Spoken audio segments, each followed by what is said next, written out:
Margaret Williams had been cleaning houses since she was 16 years old. Now at 28, she had worked her way up from scrubbing floors in small apartments to maintaining the pristine mansions of Manhattan's elite. Her hands were rough from years of bleach and cleaning solutions, but her spirit remained unbroken. She took pride in her work, knowing that every dollar she earned brought her closer to her dream of opening her own cleaning service. The Blackwood mansion stood like a fortress on the Upper East Side, its limestone facade gleaming under the afternoon sun. Margaret had been working there for 3 years, arriving every Tuesday and Friday at 7 in the morning sharp. She knew every corner of the 40-room estate, from the marble floors that required special polish to the antique furniture that needed delicate care. Richard Blackwood, III, was a man who commanded attention wherever he went. At 35, he had inherited his family's real estate empire and multiplied it tenfold. Forbes estimated his worth at over $2 billion, making him one of the youngest billionaires in New York. His dark hair was always perfectly styled, his suits tailored to perfection, and his presence filled any room he entered. He was known for his sharp business mind and ruthless negotiations, but those who worked for him knew a different side, a man who barely acknowledged their existence. Margaret first noticed Richard watching her during her second month at the mansion. She was polishing the grand staircase banister when she felt eyes on her. Looking up, she saw him standing at the top of the stairs, his intense green eyes studying her movements. She quickly looked away and continued her work, but something about that moment stayed with her. Their first real conversation happened on a rainy Thursday evening. Margaret was running late finishing the library when Richard unexpectedly returned home early from a business trip.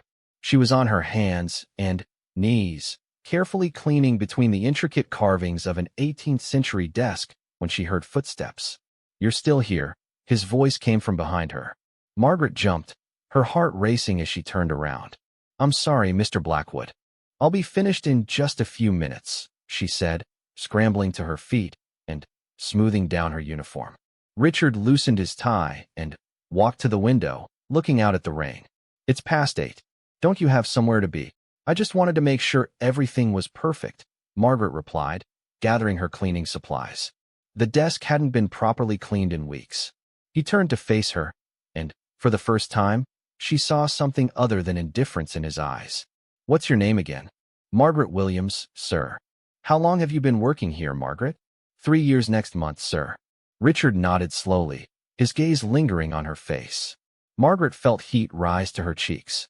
She had always found him attractive, but she knew the vast distance between their worlds made any such thoughts foolish. "You do good work," he said simply, then walked past her toward the door. "Make sure you lock up properly." That conversation opened something between them. Richard began appearing more often when Margaret was working, always with some excuse, checking on renovation progress, looking for important documents, or simply walking through rooms she happened to be cleaning. Their exchanges were brief, but carried an undercurrent of something neither acknowledged. Margaret tried to ignore the growing attraction she felt. She had learned long ago that women in her position who got involved with their employers usually ended up hurt and unemployed. But Richard was different from what she had expected. When they talked, he listened to her opinions about everything from the arrangement of furniture to current events. He seemed genuinely interested in her thoughts. One evening in late autumn, Margaret was cleaning Richard's home office when she found him sitting at his desk, staring at a photograph. He looked tired, almost vulnerable, which was so different from his usual commanding presence. "Long day?" she asked softly, continuing to dust the bookshelves. Richard looked up, seeming surprised by her question. "They're all long days." He held up the photograph. "This was my father. He built this company from nothing." Margaret moved closer, seeing the resemblance between Richard and the older man in the picture. "He looks like he was a strong man." "He was. Sometimes I wonder if I'm living up to what he expected." Richard's voice carried a weight Margaret had never heard before. "From what I've seen, you're doing everything right," she said, then immediately regretted speaking so personally. Richard studied her face. "You really think so? I've worked for a lot of wealthy people, Mr. Blackwood. Most of them treat their staff like furniture. You're different. You see people." Something shifted in Richard's expression. He stood up and walked around the desk until he was standing just a few feet from her. What do you see when you look at me, Margaret? The question hung in the air between them. Margaret's heart was pounding, and she knew she should step away, should remember her place. Instead, she found herself being honest. I see a man who's carrying the weight of the world on his shoulders. Someone who's forgotten that it's okay to just be human sometimes.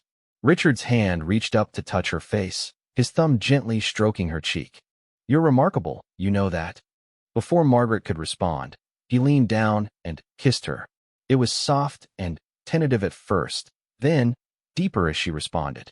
When they finally broke apart, both were breathing hard. This is crazy, Margaret whispered.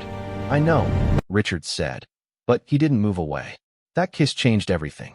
Over the following weeks, their relationship deepened. Richard would arrange to be home when Margaret was working, and their conversations grew longer and more intimate. He learned about her dreams of starting her own business, her struggles growing up in foster care, and her determination to make something of her life.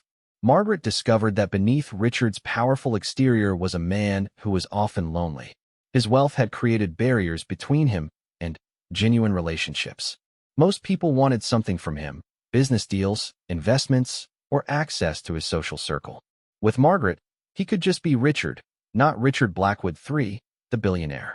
Their first real date happened almost by accident. Margaret was working late again, and Richard suggested they order dinner instead of her going home to an empty apartment. They ate Chinese takeout in his kitchen, talking and laughing like old friends. I never eat in the kitchen, Richard confessed, looking around the space as if seeing it for the first time. Where do you usually eat? Margaret asked. The dining room, when I eat at home at all. Usually, it's business dinners or charity events. Margaret shook her head. No wonder you're always so serious. You need to remember how to enjoy simple things. Richard reached across the small table and took her hand. Like this. Like this, she confirmed, squeezing his fingers. They began spending more time together, always careful to keep their relationship secret. Richard would send his driver away early, and they would walk through Central Park, or he would pick her up after work for quiet dinners at small restaurants where they were unlikely to be recognized. Margaret knew the risks. She had heard stories of other domestic workers who had gotten involved with their employers, and it rarely ended well. But with Richard, it felt different. He treated her as an equal, valued her opinions, and seemed genuinely interested in her as a person. The physical relationship developed slowly. Richard was careful not to pressure her, understanding the precarious position she was in. When they finally became intimate, it was in his private suite on a snowy December evening. Margaret had been cleaning nearby when Richard emerged from his shower, and the sight of her had made him stop in his tracks. You're beautiful, he said simply, and the way he looked at her made Margaret feel like the most precious thing in the world. Their lovemaking was tender and passionate, and afterward, as they lay together in his massive bed, Margaret allowed herself to imagine what a future with Richard might look like. She knew it was probably impossible, but in those quiet moments, it seemed within reach.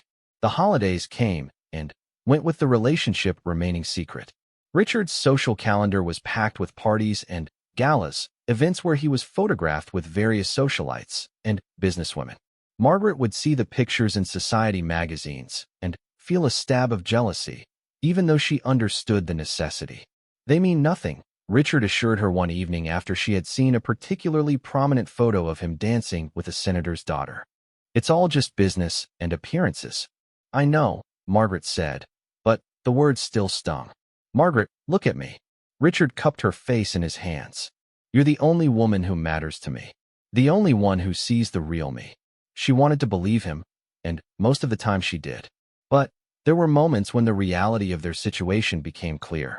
They lived in completely different worlds, and she wasn't sure how they could ever truly be together. As winter turned to spring, Margaret realized she was pregnant. The discovery came as a complete shock. She stared at the positive pregnancy test for several minutes, her mind racing. She and Richard had been careful, but not careful enough. The news terrified her. She knew how these situations usually played out. The wealthy man would deny responsibility, offer money for an abortion or to disappear, and the woman would be left to figure everything out alone. But Richard wasn't like other men she had known. At least, She hoped he wasn't. She decided to tell him right away, not wanting to keep such important news secret. She arranged to be at the mansion on a Thursday evening when she knew he would be home. Her hands shook as she cleaned, rehearsing what she would say. When Richard arrived home, he found her in the library, the same room where their relationship had really begun. He could sense something was different immediately. "What's wrong?" he asked, his business instincts making him alert to any change in atmosphere. Margaret took a deep breath. "Richard, I need to tell you something important." He moved closer, his expression concerned. "What is it?" "I'm pregnant," she said simply, watching his face for his reaction. Richard's expression went through several changes: surprise, confusion, and something else she couldn't quite read. He sank into one of the leather chairs, running his hands through his hair. "Are you sure?" he asked finally. "I took 3 tests. They were all positive." Richard was quiet for several minutes, and Margaret's heart began to sink. This wasn't the reaction she had hoped for, even though she hadn't been sure what to expect. "What do you want to do?" he asked, not meeting her eyes. "I want to keep the baby," Margaret said firmly. "I know this complicates things, but I can't give up this child." Richard nodded slowly. "I need some time to think about this. This changes everything." Margaret felt tears starting to form. "What does that mean?" "It means I need to figure out how to handle this situation." 3 days passed without a word from Richard. Margaret continued with her regular cleaning schedule, visiting her other clients while trying to process what was happening in her life. Every time her phone rang, she hoped it might be him, but the calls were always from other employers or her doctor's office confirming appointments. On Sunday morning, as Margaret was preparing for church, her phone finally rang with Richard's name on the display. Her hands trembled as she answered. "Margaret, we need to talk." His voice was formal, distant. "Of course. When would you like to meet?" "Can you come to the house this afternoon? Around 3? "I'll be there," she said, though something in his tone made her stomach twist with anxiety. Margaret arrived at the Blackwood mansion precisely at 3, using her key as she always had. She found Richard in his office, sitting behind his massive mahogany desk.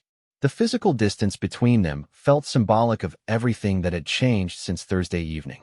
"Please, sit down," he said, gesturing to the chair across from his desk. Margaret had never sat in that chair before.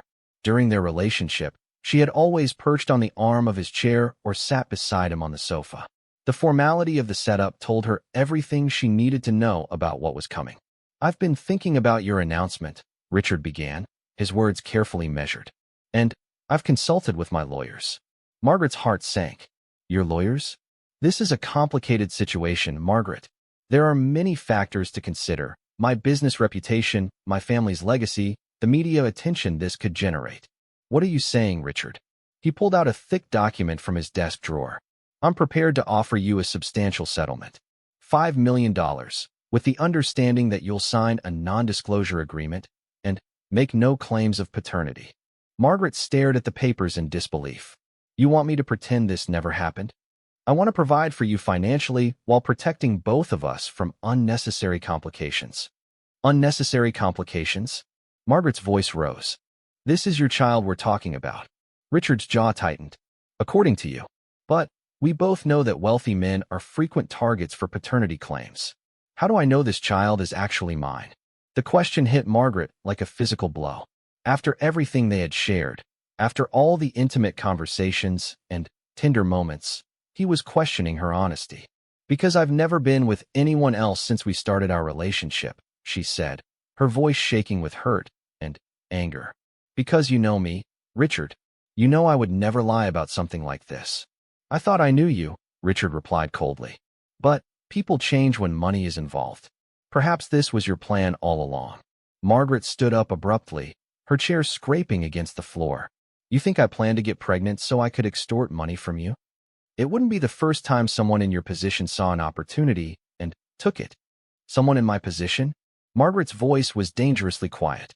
"You mean someone who cleans your house? Someone who's beneath you?" Richard's expression flickered, as if he realized he had gone too far, but he didn't take back his words. "I think this conversation is over," Margaret said, moving toward the door. "Margaret, wait." Richard stood up. "Think about this rationally. $5 million would set you up for life. You could start that cleaning business you've always wanted, buy a nice house, give your child a good education. All you have to do is sign the papers. Margaret turned back to face him. And pretend that you don't exist? Pretend my child doesn't have a father? I'm not father material, Margaret. I work 18-hour days. I travel constantly. I have no experience with children. This money would be better for your child than anything I could provide as a father. That's not your decision to make alone. Richard's expression hardened again. Actually, it is. Unless you can prove paternity, which you can't do until after the baby is born, you have no legal standing. I'm offering you this settlement out of courtesy. Courtesy? Margaret laughed bitterly. Is that what you call it? Take the money, Margaret. It's the best offer you're going to get. Margaret looked at the man she had thought she loved, seeing him clearly for the first time. The kindness she had believed was real. The vulnerability he had shown her. Perhaps it had all been an act. Or perhaps it was just easier for him to shut off those feelings when they became inconvenient. Keep your money, Richard, she said quietly. I don't want anything from you. You're being foolish. Think about your future. I am thinking about my future. And I'm thinking about my child's future. We'll be fine without you. Margaret walked out of the mansion and didn't look back. As she drove away, she felt a strange sense of relief mixed with her heartbreak. At least now she knew where she stood. Over the following weeks, Margaret threw herself into preparing for single motherhood. She researched prenatal care, looked into childbirth classes, and began saving every penny she could. Her regular clients were supportive when she told them about her pregnancy, and several offered to adjust their schedules to accommodate her changing needs. She didn't hear from Richard again, though she continued cleaning the mansion twice a week. He was never there during her scheduled times, which she suspected was intentional. The housekeeper, Mrs. Chun, mentioned that Mr. Blackwood was traveling more frequently than usual. Margaret's pregnancy progressed smoothly. At her 20-week ultrasound, she learned she was having a son. As she looked at the grainy black and white image of her baby, she felt a fierce protective love unlike anything she had ever experienced. Just you and me, little one, she whispered, placing her hand on her growing belly. We don't need anyone else. But, despite her brave words, there were moments when Margaret felt overwhelmed by the challenges ahead. Raising a child alone while working multiple jobs would be difficult. She had no family to help her. The foster care system hadn't provided her with lasting connections. And her savings, while growing, were still modest. One evening in her 6th month of pregnancy, Margaret was cleaning the Blackwood Mansion's master bedroom when she found something that made her stop cold. On Richard's nightstand was a photograph that hadn't been there before. It showed Richard at some charity gala, his arm around a stunning blonde woman in an expensive gown. The woman was pressed close to him, her ring finger clearly displaying a massive diamond.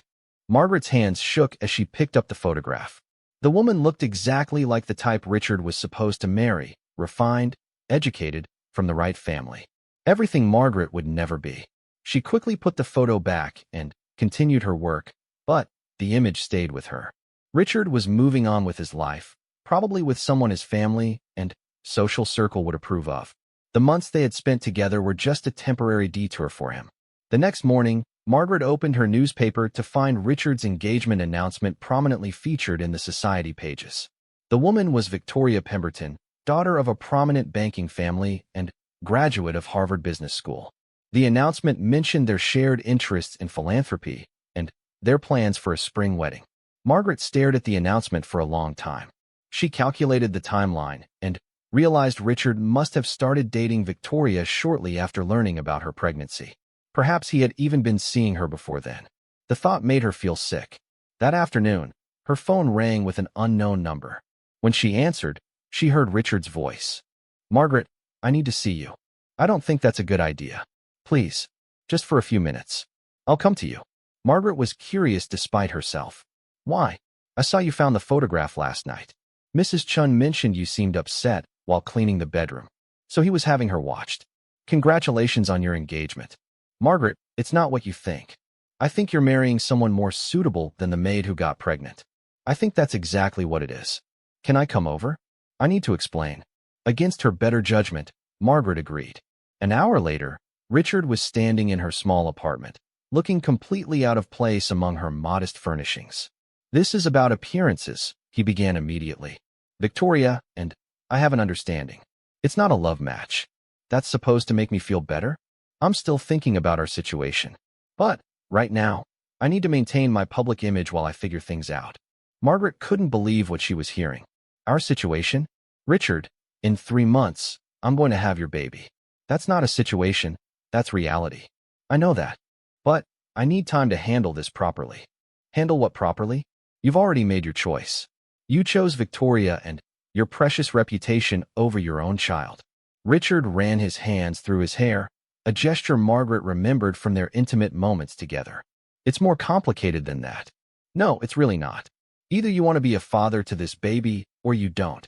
Either you believe this child is yours, or you don't. I never said I didn't believe it was mine. Margaret's anger flared. Then, why are you marrying someone else? Why are you treating us like we don't exist? Because I don't know how to make this work. Richard's voice rose. Do you understand what my life is like? Every decision I make affects thousands of employees, millions of dollars in investments. I can't just throw away everything I've built. I'm not asking you to throw anything away. I'm asking you to acknowledge your child. And what then? We get married? You become my wife. Do you have any idea what that world is like? The scrutiny, the judgment, the constant pressure? Margaret felt tears starting to form. So you've decided I'm not good enough for your world. I've decided that my world would destroy you, Richard said more gently. Look at what it's already doing to us. You're doing this to us, Richard, not your world. You. They stared at each other in silence for several moments. Finally, Richard spoke again. I want to provide for the child financially. Whatever you need, medical bills, childcare, education costs. But I can't be publicly involved. So you want to be a secret father? Send money, but never actually be present. For now, yes. Maybe someday things will be different. Margaret shook her head. My child deserves better than someday. He deserves a father who's proud of him, who claims him, who wants to be in his life. This is the best I can offer right now. Then, it's not good enough. Margaret moved to the door and opened it. I think you should leave. Richard didn't move. Margaret, be practical. Let me help you. I don't want your help.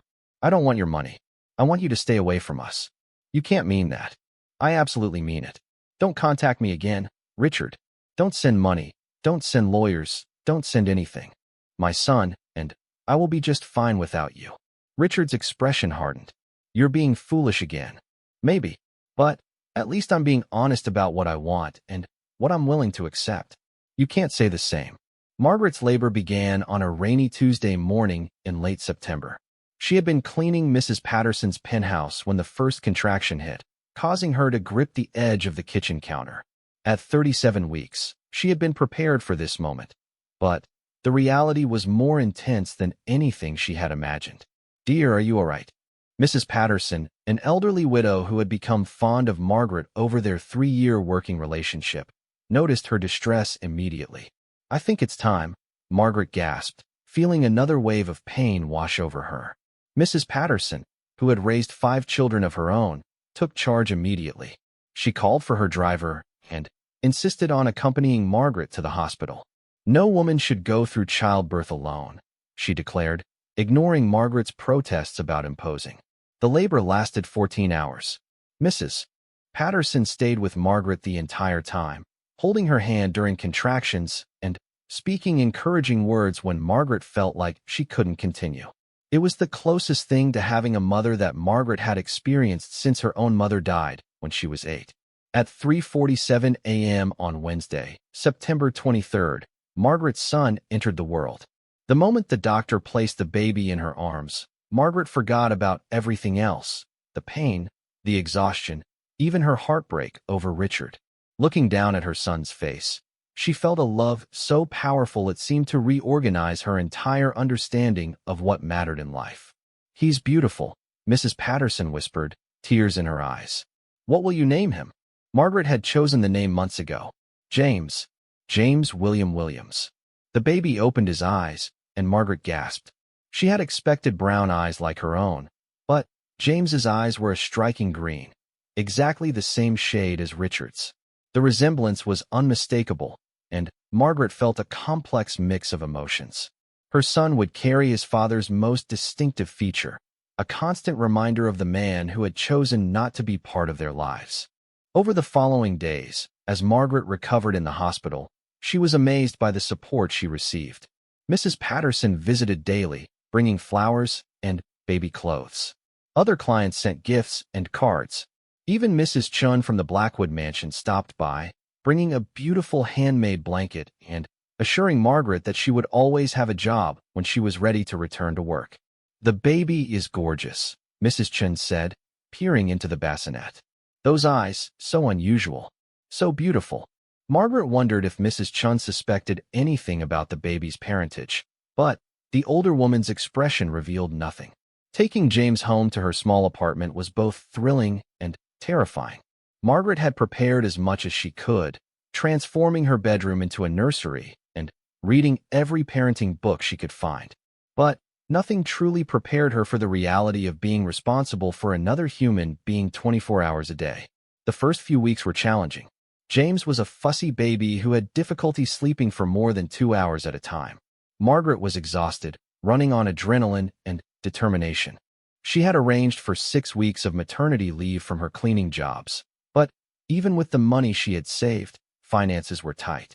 When James was 3 weeks old, Margaret made her first trip back to the Blackwood mansion to pick up some supplies she had left there.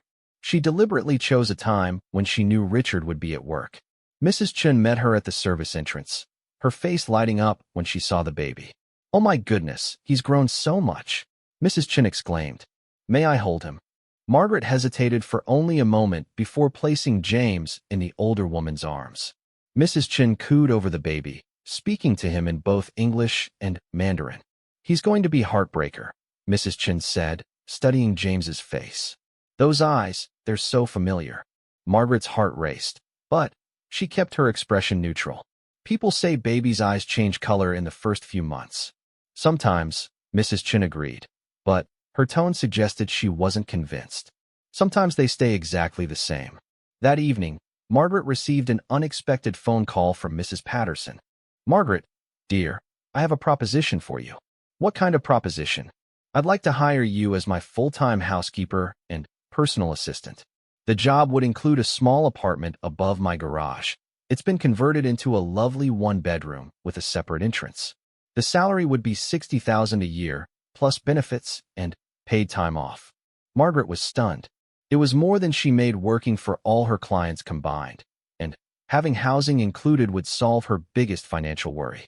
"Mrs. Patterson, that's incredibly generous, but I don't understand why." "Because you're honest, hardworking, and I enjoy your company," the elderly woman interrupted. "And because I know what it's like to raise a child without enough support. My husband died when my youngest was only 2. I don't know what to say." "Say yes. James needs stability, and you need help. Besides, I could use the company. This big house gets lonely." Margaret accepted the offer, and within a month, she and James were settled into their new home. The apartment was small but comfortable, with large windows that filled the space with light. For the first time since learning she was pregnant, Margaret felt secure about their future. Mrs. Patterson turned out to be not just an employer, but a surrogate grandmother to James. She insisted on watching him during Margaret's work hours, claiming it was good practice for when her own grandchildren visited. She bought him clothes, toys, and books, and spoke to him constantly in the elegant, educated accent that came from decades of high society. "This child is going to be well-spoken," she declared one afternoon, holding James while he gurgled contentedly. Intelligence like this shouldn't go to waste. Margaret was grateful for Mrs. Patterson's support, but she was also determined to maintain her independence. She continued saving money and researching how to start her own cleaning business. Having steady employment and housing gave her the foundation she needed to plan for a better future. When James was 6 months old, Margaret began taking him with her to some of her remaining part-time clients. Most were delighted to see the baby, and James seemed to enjoy the change of scenery. His personality was emerging. He was curious and alert, with an easy smile for anyone who paid attention to him. It was during one of these visits that Margaret first encountered someone from Richard's world. She was cleaning Dr. Morrison's office when Victoria Pemberton, now Victoria Blackwood, walked in for an appointment. Margaret recognized her immediately from newspaper photos, though seeing her in person made the woman's elegance and beauty even more apparent. Victoria was on her phone, speaking in the crisp, confident tone of someone accustomed to being obeyed. No, the caterer needs to understand that we cannot accommodate dietary restrictions that weren't specified in advance. This is a 500-person charity gala, not a restaurant. Margaret kept her head down, focusing on her cleaning while Victoria continued her conversation. James was sleeping in his carrier, and Margaret hoped he would stay quiet until Victoria left. But babies have their own schedules. James woke up and immediately began fussing, probably hungry and definitely in need of a diaper change. Margaret tried to soothe him quietly, but his cries grew louder. "Excuse me." Victoria's sharp voice cut through James's crying. "Could you please take your baby elsewhere? I'm trying to have an important conversation." "I'm sorry, I'll just be a few more minutes," Margaret replied, not looking up from her work. "A few more minutes? I can't think with all this noise." Margaret finally looked up, meeting Victoria's annoyed gaze. For a moment, neither woman spoke. Then, James let out a particularly loud cry, and Victoria's irritation flared. "This is completely inappropriate. You shouldn't bring children to work." "Usually, he's much quieter," Margaret said, moving to pick up James.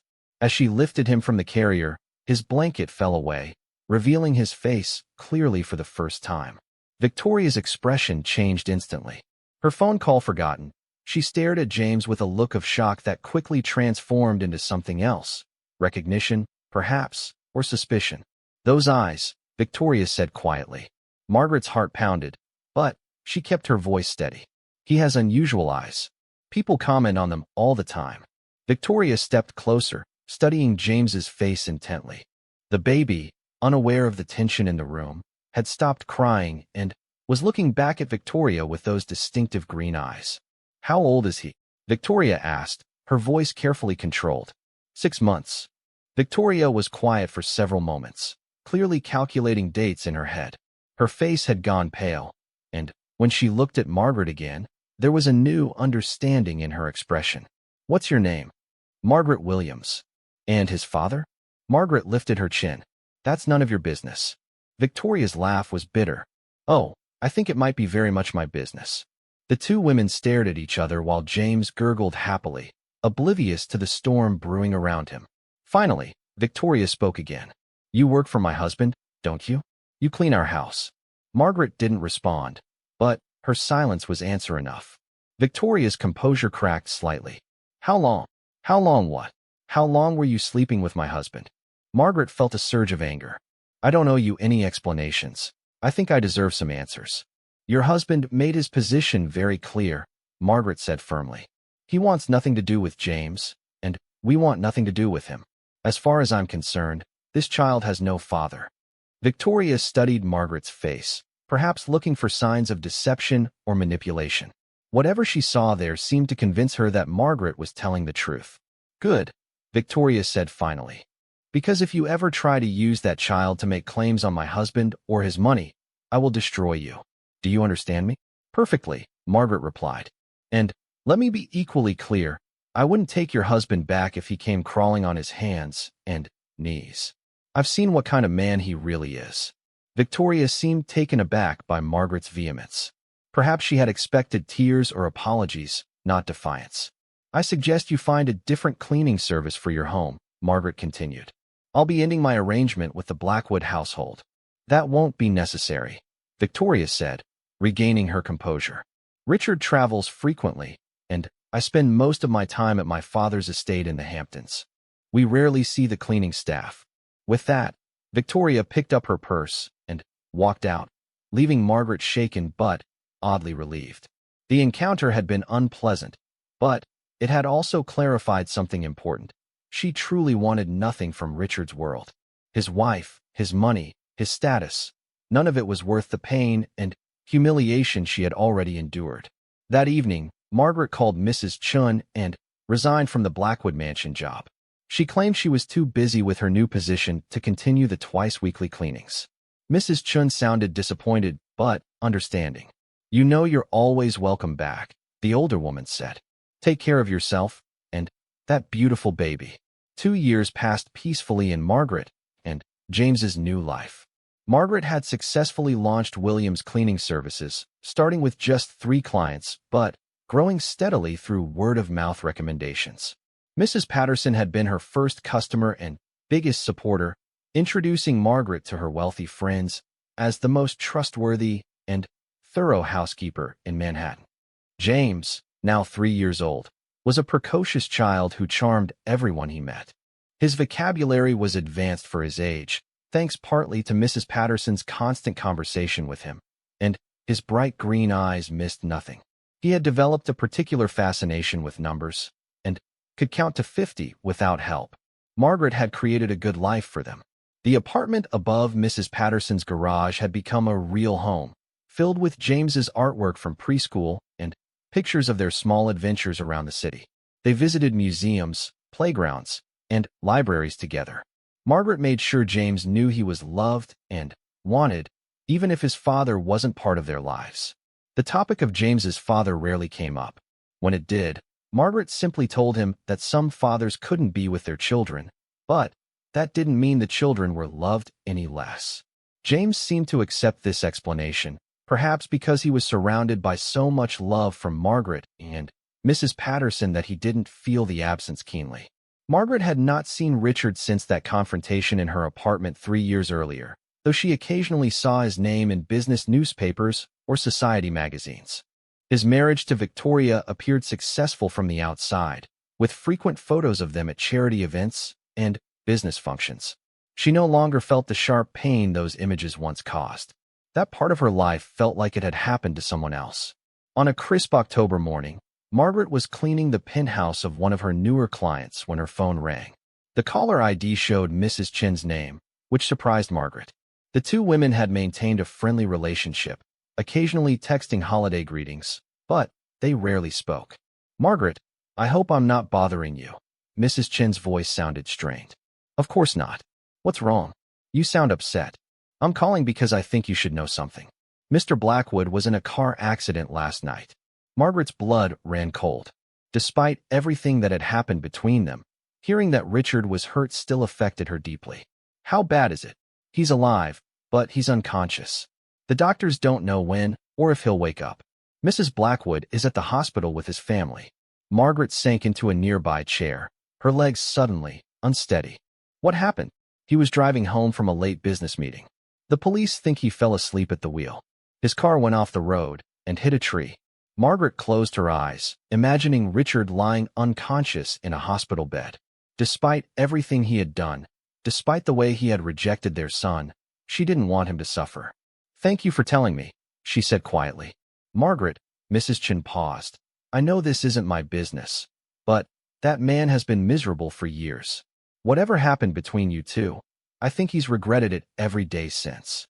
"Mrs. Chun, I appreciate you calling, but I'm not telling you this to cause problems. I'm telling you because life is short, and sometimes people don't get the chance to fix their mistakes." After Mrs. Chun hung up, Margaret sat in the empty penthouse for a long time, staring out at the city skyline.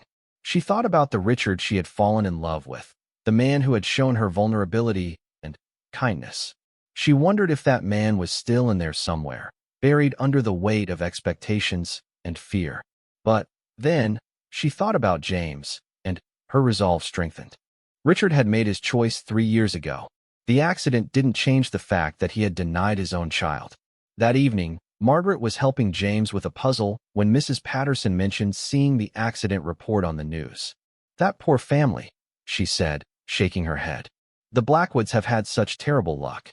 First the father's heart attack years ago, and now this." "Mama, what's an accident?" James asked, looking up from his puzzle pieces. "It's when something bad happens that nobody meant to happen," Margaret explained, lifting him onto her lap. "Like when I broke my cup?" "Sort of, but accidents can be much more serious. Sometimes people get hurt." James considered this gravely. "Do the hurt people get better?" "Sometimes they do, sweetheart. Sometimes they need doctors and time to heal. Can we help them?" Margaret's heart squeezed at her son's innocent compassion. "The best thing we can do is hope they get better and be grateful for the people we love who are safe." Over the next few days, Margaret found herself following the news about Richard's condition more closely than she wanted to admit. The reports were vague, mentioning only that he remained in critical condition and that his family was maintaining a vigil at the hospital. A week after the accident, Mrs. Chen called again. "He's awake," she announced without preamble. Margaret felt relief flood through her. "How is he?" Confused. "The doctors say he has a serious head injury. He's having trouble remembering things." "What kind of things?" "Recent things, mostly. He seems to remember his childhood and college years, but the last few years are spotty. He asked for you yesterday." Margaret's heart skipped. "What did he say?" "He asked Mrs. Blackwood where you were, why you hadn't been to clean the house. She told him you no longer worked there, but he seemed confused about why. He kept asking if you were all right." Margaret didn't know what to make of this information. Was Richard's memory loss real, or was he pretending in order to manipulate the situation? "Mrs. Chun, even if his memory is affected, that doesn't change anything between us." "I know, dear. I just thought you should know. He's going to need months of rehabilitation. The doctors aren't sure how much of his memory will return." After hanging up, Margaret felt unsettled. Part of her was relieved that Richard was recovering, but another part worried about what his questions might mean. If he truly didn't remember the last few years clearly, he might not remember rejecting James or marrying Victoria for convenience rather than love. Margaret's concerns proved justified when, 2 weeks later, Victoria Blackwood appeared at Mrs. Patterson's front door. Margaret answered the door while James was napping, finding Victoria looking perfectly composed despite the stress her family must have been under. "We need to talk," Victoria said without preamble. Margaret stepped outside and closed the door behind her, not wanting to risk waking James or alarming Mrs. Patterson. "What do you want?" "My husband has been asking about you constantly. The doctors say his memory of recent years is severely impacted. He doesn't remember our marriage clearly, and he seems to think you still work for us." Margaret waited, sensing there was more. "I need you to see him," Victoria continued. "He's becoming agitated about your absence, and the doctors say stress could slow his recovery. You want me to visit him? I want you to help him remember why you're no longer in our lives. The doctors think seeing familiar people might help restore his memory." Margaret studied Victoria's face. The woman looked exhausted, and for the first time, Margaret felt a flicker of sympathy for her. "What exactly are you asking me to do?" "Come to the hospital. Let him see you. Answer his questions honestly. Help him remember what happened between you." "All of it?" Margaret asked pointedly. Victoria's jaw tightened.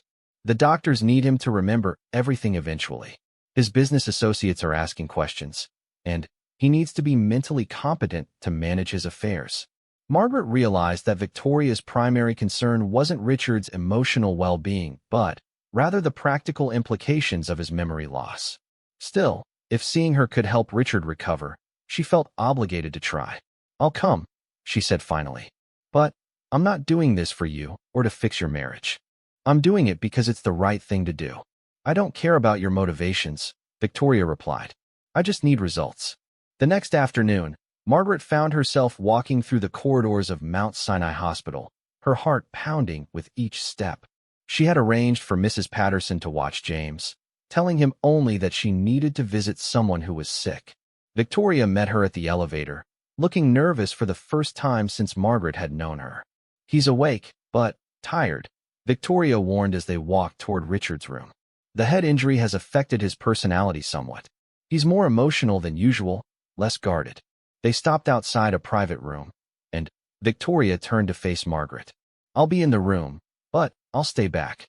If you upset him too much, I'll ask you to leave." Margaret nodded, though she wondered who Victoria was really trying to protect, Richard or herself. Richard was sitting up in bed, staring out the window. His face was bruised, and there were stitches along his hairline, but he looked more vulnerable than seriously injured. When he turned toward the door and saw Margaret, his face lit up with genuine joy. "Margaret, thank God you're here. I've been so worried about you." The relief and happiness in his voice were unmistakable, and Margaret felt her carefully constructed defenses waver. This was the Richard she had fallen in love with, the man who had made her feel precious and valued. "Hello, Richard. How are you feeling?" "Better now that you're here," he said, reaching out his hand toward her.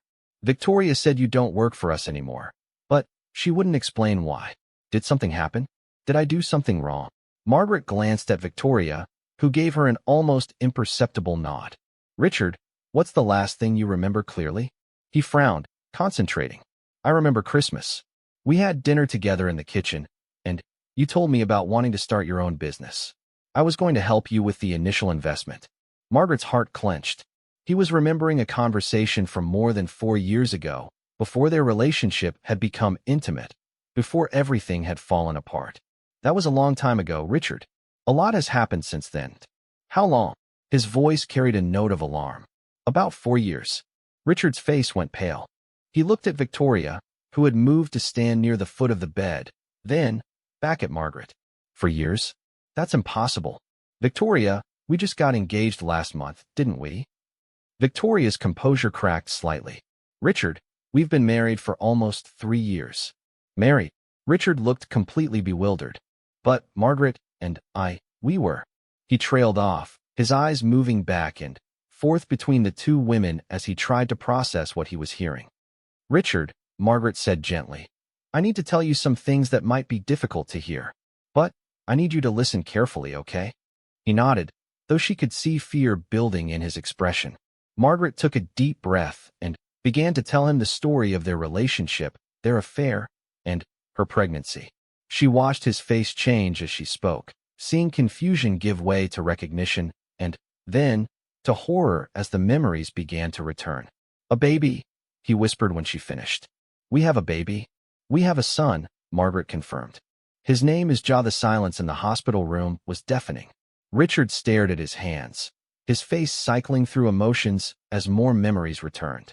Victoria stood frozen at the foot of the bed, while Margaret felt caught between wanting to comfort him and protecting herself from more heartbreak.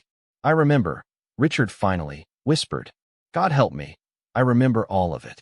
He looked up at Margaret with such anguish that she had to fight the urge to reach out to him. I was afraid, he continued. I was terrified of what people would think, what it would mean for the business, for my reputation. I convinced myself that money would solve everything. Money doesn't replace a father, Margaret said quietly. I know that now. I knew it then, but I was too much of a coward to admit it. Victoria stepped forward, her voice sharp. Richard, you need to rest. This conversation is too stressful for your recovery. No, Richard said firmly. This conversation is 4 years overdue. He turned back to Margaret. Tell me about him. Tell me about James. Margaret felt a war between her protective instincts and her compassion for the broken man in the hospital bed. Against her better judgment, she found herself describing their son. He's 3 now. He's incredibly smart and curious about everything. He loves books and puzzles, and he can count to 50. He has your eyes. Richard's breath caught. My eyes. Exactly the same green. It was the first thing I noticed when he was born.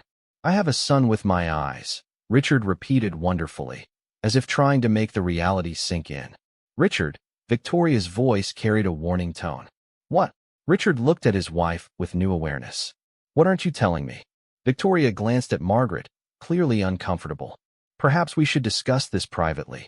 No more secrets, Richard said. Margaret, has Victoria known about James all along? Margaret hesitated, not wanting to create more problems, but Richard's intense gaze demanded honesty. We met once, when James was 6 months old. She figured out who he was. Richard's expression darkened as he looked at Victoria. You knew I had a son, and you never told me? You told me you wanted nothing to do with the child. Victoria replied defensively. I was respecting your wishes. My wishes? Or were you protecting your own interests? The accusation hung in the air. Victoria's carefully maintained composure finally cracked. Of course I was protecting my interests. Do you think I wanted to be married to a man who was pining after his maid and their bastard child? Don't you ever call my son that again. Richard's voice was low and dangerous, containing more emotion than Margaret had ever heard from him. Your son. Victoria laughed bitterly. 3 days ago, you didn't even remember his existence. Now suddenly, you're a devoted father. You're right, Richard said, his anger deflating into something sadder. I'm not a devoted father. I'm not any kind of father at all. But I want to be. He looked at Margaret again. Can I see him? Can I meet my son? Margaret felt trapped. Part of her wanted to give James the father he deserved, but another part of her remembered the pain of Richard's initial rejection. I don't know if that's a good idea, she said carefully. Please, Richard's voice broke slightly. I know I have no right to ask anything of you. I know I hurt you in ways I can never fully make up for. But please don't punish James for my mistakes. I'm not punishing anyone. I'm protecting my son. From what? From being disappointed by a father who might decide it's too complicated to stick around. Richard was quiet for a moment, absorbing the implications of her words. What would I have to do to prove that won't happen? I don't know, Margaret admitted. I honestly don't know if anything could convince me to take that risk. Victoria stepped forward again. This is insane. Richard, you have a life, responsibilities, a business empire to run. You can't just throw everything away for some fantasy of playing father. Fantasy. Richard's voice was ice cold. That child is my blood, my responsibility. Not some fantasy. And what about our marriage? What about everything we've built together? Richard studied Victoria as if seeing her clearly for the first time. What have we built together, Victoria? A convenient arrangement that benefits both our families? A partnership that looks good in the society pages? It's more than that. Is it? Do you love me, Victoria? Really love me? The question hung in the air. Victoria's mouth opened and closed several times before she finally spoke. Love isn't everything, Richard. Stability, compatibility, shared goals, those things matter more than romantic feelings. Maybe they do to you, Richard said quietly. But they don't to me. Not anymore. Margaret felt increasingly uncomfortable being witness to the dissolution of their marriage. I should go? You two need to work this out privately. Margaret, wait, Richard called as she moved toward the door. Please, can you at least think about letting me meet James? I won't push for anything more than you're comfortable with. Margaret paused at the door. I'll think about it. That's all I can ask. Margaret left the hospital feeling emotionally drained. The ride home gave her time to process what had happened. Richard's remorse seemed genuine, but she had learned the hard way that emotions could change when reality set in. That evening, as she was giving James his bath, he looked up at her with those distinctive green eyes that were such a perfect mirror of his father's. Mama, you look sad, he observed with the directness that only small children possess. Just thinking about grown-up things, sweetheart. Is it about the hurt person you visited? Margaret had forgotten that James knew she had gone to see someone who was sick. Yes, partly. Did you make them feel better? I don't know, James. Sometimes when people are hurt, it takes more than one visit to help them feel better. James nodded solemnly. Like when I had the ear infection and had to take medicine for a long time? Something like that. Maybe we could visit them together. Sometimes when I'm sad, other people help me feel better. Margaret's heart squeezed. Without knowing it, James had just suggested exactly what his father had requested. Over the next few days, Margaret found herself constantly weighing the decision. Mrs. Patterson, who had been told about the hospital visit, offered her perspective one evening as they sat in her garden. You know I'll support whatever decision you make, the older woman began. But I think you should consider what's best for James in the long run. How can I know what's best? Richard might disappear from his life again when things get complicated. Or he might not. People can change, Margaret. Sometimes it takes a crisis to show them what really matters. And if I'm wrong? If I let James get attached, and then Richard decides he doesn't want the responsibility? Mrs. Patterson was quiet for a moment, watching James play with his trucks in the grass nearby. Look at that little boy, she said finally. He's happy and secure because you've given him all the love he needs. That foundation won't disappear, no matter what happens with his father. But he's going to grow up and ask questions. Wouldn't you rather be able to say you gave his father a chance? Even though he didn't give us a chance 4 years ago? Especially because of that. You have the power to be better than he was. Margaret knew Mrs. Patterson was right, but the decision still terrified her. The choice was taken out of her hands 2 days later when Victoria appeared at the door again, this time looking haggard and desperate. He's leaving me, Victoria announced without preamble. What? Richard? He's filed for divorce. His lawyers contacted mine this morning. Margaret felt a complex mix of emotions, surprise, concern, and something that might have been hope. I'm sorry, she said, meaning it. Are you? Are you really sorry? Or is this what you wanted all along? Victoria, I never wanted to break up your marriage. I never wanted any of this. Victoria studied Margaret's face and seemed to see the truth there. He's obsessed with seeing the child. He talks about nothing else. The doctors say it's become a fixation that's interfering with his recovery. What are you asking me to do? Let him see the boy. One meeting. Maybe when he realizes that 3-year-olds aren't the fantasy he's imagining, he'll come to his senses. Margaret realized that Victoria was gambling on Richard being disappointed by the reality of fatherhood. It was a cynical calculation, but it might also be what convinced Margaret to agree. One meeting, she said finally. Supervised, in a neutral location. And if James seems uncomfortable or upset in any way, it ends immediately. Fine. When? I need a few days to prepare James. This Saturday, at the children's section of the Central Park Zoo. That evening, Margaret sat down with James to have the most difficult conversation of her young son's life. James, you know how some families have mommies and daddies, and some families just have mommies or just have daddies. Like us, James said matter-of-factly. We just have you. That's right. But sometimes daddies live far away or are very busy, and that's why children don't see them.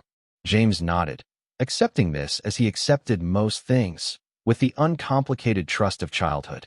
Well, I found out that your daddy would like to meet you, if you want to meet him. James's eyes widened with interest. My daddy wants to meet me? Yes, but only if you want to meet him too. It's your choice. What's he like? Margaret chose her words carefully. He's tall, and he has green eyes like yours. He's been sick, but he's getting better, and he's very excited about meeting you. Will he like me? The question nearly broke Margaret's heart. Oh, sweetheart, how could anyone not like you? You're smart and funny and kind. Any daddy would be lucky to have you as his son. Can we meet him? If you're sure you want to. James nodded enthusiastically. I want to meet my daddy. Saturday arrived gray and chilly, typical for November in New York. Margaret dressed James in his best outfit and tried to calm her own nerves as they walked toward the zoo. She saw Richard before he saw them. He was standing near the entrance, wearing jeans and a sweater instead of his usual suit. The casual clothing made him look younger, more approachable. When he spotted them, his face transformed with an expression of wonder and nervousness. James had been chattering excitedly about the animals they might see, but when he noticed the tall man walking toward them, he became quiet and moved closer to Margaret. James, Margaret said gently, this is your daddy. Richard, this is your son, James. Richard stopped a few feet away, as if afraid to get too close. For several moments, father and son simply stared at each other. Margaret could see Richard taking in every detail of James's appearance. The dark hair so different from his own, the facial features that were a perfect blend of both parents, and especially those unmistakable green eyes. Hello, James, Richard said softly, crouching down to the boy's level. I'm very happy to meet you. James looked up at Margaret for reassurance, then back at Richard. You have eyes like mine, he observed. Richard's smile was radiant. I do. We have the same eyes. Mama says you've been sick. I have been, but I'm much better now. Thank you for asking. James studied Richard seriously. Do you like animals? I do. Do you? I love them. We're going to see the penguins today. Penguins are amazing. Would you like me to come with you? Or would you prefer to see them with just your mama? Margaret was impressed by Richard's sensitivity to James's comfort level. James considered the question carefully. You can come, he decided. But you have to hold Mama's other hand. Richard looked at Margaret questioningly, and she nodded. As they walked into the zoo, Margaret found herself holding her son's hand on one side, and, for the first time in over 4 years, holding Richard's hand on the other. James was in his element at the zoo, fascinated by every animal and eager to share his knowledge. He told Richard about the different types of birds, explained which animals were his favorites, and asked dozens of questions about everything they saw. He's incredible, Richard murmured to Margaret as they watched James carefully observing the sea lions. He's so smart, so curious about everything. He gets that from you, Margaret admitted. Does he? I'd like to think he gets his kindness from you. They spent 3 hours at the zoo, and, by the end, James was chattering away with Richard as if they had known each other forever. When it was time to leave, James surprised everyone by giving Richard a spontaneous hug. Will I see you again? James asked. Richard looked at Margaret before answering. If your mama says it's okay, I would love to see you again. I would like that, James declared. As they separated at the zoo entrance, Richard pulled Margaret aside while James was distracted by a street musician. Thank you, he said, his voice thick with emotion. That was the most amazing afternoon of my life. He liked you, Margaret observed. I love him already. I know I have no right to feel that way after one afternoon, but I do. Margaret saw the truth of it in his face. Richard, if we do this, if we try to make this work, you have to be sure. James can't handle being disappointed. I'm sure. I've never been more sure of anything in my life. What about your business, your social obligations, all the things that made having a family impossible 4 years ago? Richard was quiet for a moment. 4 years ago, I was afraid of living a life that didn't meet other people's expectations. The accident, losing my memory, and then getting it back, it made me realize that none of that matters. The only thing that matters is the people you love, and whether you're brave enough to choose them. And you're choosing us? If you'll let me. I know I have to earn it. I know it won't be easy. But, yes, I'm choosing you, and James over everything else. Margaret looked into those green eyes that were so familiar, searching for any sign of doubt or reservation. She found none. We'll start slowly, she said finally. Regular visits, maybe once a week. And Richard? The first time you heard him, the first time you prioritize anything else over being his father, it's over forever. Understood. As they parted ways that day, Margaret felt cautiously optimistic for the first time in years. The fairy tale might not have a traditional ending, but maybe, just maybe, it could have a real one. 2 months later, Richard's divorce was finalized. He had given Victoria a generous settlement and kept only the properties and businesses he had built himself. He was living in a smaller apartment and learning to live a quieter life. He visited James twice a week, gradually building a relationship with the son he had almost lost forever. Margaret watched carefully, ready to intervene if necessary. But she saw only genuine love and commitment from Richard. One snowy evening in February, as Richard was helping James with a jigsaw puzzle, the little boy looked up at him seriously. "Daddy, why didn't you live with us before?" Richard glanced at Margaret, who nodded encouragingly. They had agreed to be honest with James when he asked questions. "Because I was scared," Richard said simply. "I was scared that I wouldn't be a good daddy, so I made some very bad choices." "Are you still scared?" "Sometimes. But being scared isn't a good reason to miss out on knowing the most wonderful little boy in the world." James smiled and went back to his puzzle. A few minutes later, without looking up, he said, "I'm glad you're not scared anymore." Richard met Margaret's eyes across the room, and she saw her own thought reflected there. Sometimes the most important journeys begin with the courage to come home. MES. Richard's eyes filled with tears. "Where is he? Why isn't he here? Why aren't you here?" Margaret felt her own eyes watering as she saw the raw pain on his face. "Because you chose not to be part of our lives. You were getting married, and you said it was better for everyone if you weren't involved." "No." Richard shook his head violently, wincing as the movement caused him pain. "No, I would never do that. I would never abandon my child." "You did," Margaret said softly. "You offered me money to go away and pretend it never happened." Richard looked at Victoria, who had remained silent throughout Margaret's explanation. "Is this true?" Victoria's voice was barely audible. "Yes." Richard closed his eyes, and when he opened them again, Margaret could see that more memories were returning. The man who had greeted her with such joy was disappearing, replaced by someone who remembered the weight of his choices and their consequences. Margaret never told Mrs. Patterson about her encounter with Victoria, but the older woman seemed to sense that something significant had happened. "You seem lighter somehow," she observed one evening as they sat in her garden, watching James play with his toys on a blanket. "Like you've let go of something heavy." Margaret considered the comment. In a way, Mrs. Patterson was right. Seeing Victoria, confronting the reality of Richard's marriage, had helped her close a chapter she hadn't realized was still open. "I think I have," Margaret admitted.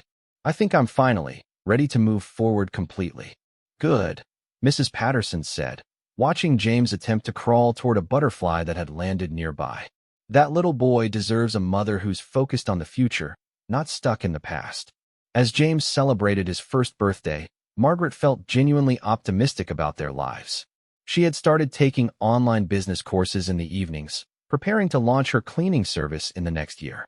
James was healthy and happy, already showing signs of the intelligence Mrs. Patterson had predicted. And for the first time since learning she was pregnant, Margaret felt like she had chosen her path rather than having it chosen for her. Richard finally moved toward the door, stopping just in front of Margaret. For a moment, his mask slipped, and she saw pain in his eyes. "I'm sorry," he said quietly. "For all of this. You deserved better." "Yes, I did," Margaret agreed. "And so does your son." After Richard left, Margaret sank onto her couch and cried. She grieved for the relationship that had never really existed, for the future she had briefly imagined, and for her son, who would grow up without a father because that father was too afraid to choose love over reputation. But by the next morning, Margaret's resolve had returned. She would raise her son to be proud of who he was, regardless of who his father chose to be. She would make sure he never felt the rejection she was feeling now. And maybe someday, when the boy was old enough to understand, she would tell him the truth about the billionaire who was too much of a coward to acknowledge his own child, Richard said, his voice taking on the cold, businesslike tone she hadn't heard directed at her before. The word situation hit Margaret like a slap. Suddenly, she wasn't his lover anymore. She was a problem to be solved. "I see," she said quietly. "I should probably go." Richard looked up at her then, and, for a moment, his expression softened. "Margaret, I'm not handling this well. I just need some time to process everything." "Of course," she said, gathering her things. "Take all the time you need." Margaret left the mansion that night knowing that everything had changed. The fairy tale was over, and reality was setting in. She was pregnant with a billionaire's child, but she was still just the maid. And wealthy men like Richard Blackwood had ways of making problems like her disappear.